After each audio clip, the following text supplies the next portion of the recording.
Hey everyone, Greg Gocher here with you for another episode of Error Prevention Traps and Tools. Today we are going to dig into AESOP, one of the power tools of error prevention. We call it the AESOP Mini Huddle, and it was developed by the Error Prevention Institute to provide an easy-to-remember framework or checklist to reduce mistakes, incidents, and accidents. It's an extension of all the concepts that we developed during error prevention training. And while it's possible to use AESOP without understanding the underlying error prevention concepts, it's not as effective. What is the AESOP Mini Huddle? The AESOP Mini Huddle is a tool which helps us identify all risks prior to making a decision and assesses their combined potential to cause a problem. It is in the form of an easy-to-remember acronym for a checklist that involves 5 questions that help you quickly determine the level of risk involved for an individual or a team for any given task, project, or event.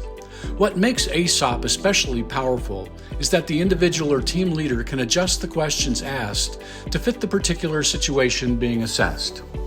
So let's start with AESOP. The first letter is an A for assignment.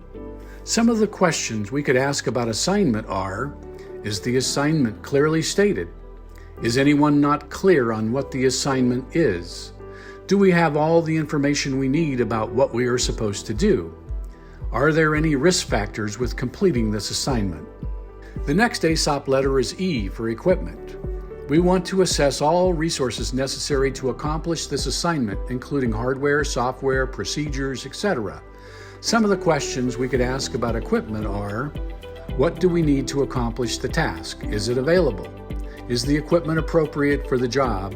Is the equipment appropriate and working properly? And are there any other risk factors using these resources to complete the task?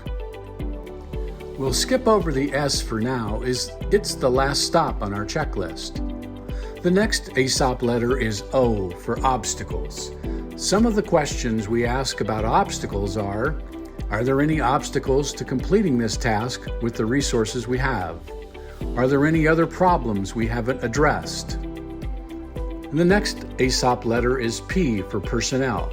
Some of the questions we ask about personnel are: who do we need to accomplish this task, and are they available? 2. Does each person have the necessary training and experience to accomplish their task? 3. Has I'm safe been used to assess personnel readiness to undertake the task? Finally, there is a synergy of risk. A particular problem may not seem to add much risk, but when combined with other risk factors, it may be the straw that broke the camel's back. So we conclude by going back to the letter S to assess the overall situation by asking each person if they are green, which is good to go, yellow, on the ragged edge, proceed with caution, or red, stop until risk factors have been mitigated or eliminated. So how long should it take to do an AESOP? It depends. If you're using AESOP for a personal task, it can take as little as 30 seconds. While in a group focused on a complex task, it may include some discussion and thus take longer to complete. In either case, it is a small but worthy investment to ensure that all the risk factors have been addressed and the proper decision is made by knowing the risk. Who should use it? Everyone. It works well in your personal life for tasks and projects, and also in the work environment.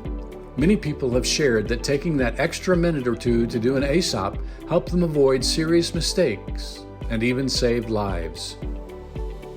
I'm just starting out. How can I remember the AESOP process?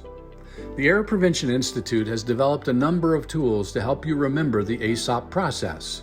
We can provide posters, banners, badges, and even a phone checklist app that walks you through the AESOP process. You can find these items on our website at www.errorpreventioninstitute.com, or you can contact us directly for custom-tailored reminder solutions. Thanks again for watching this channel, and if you find this type of information valuable, please subscribe to our channel.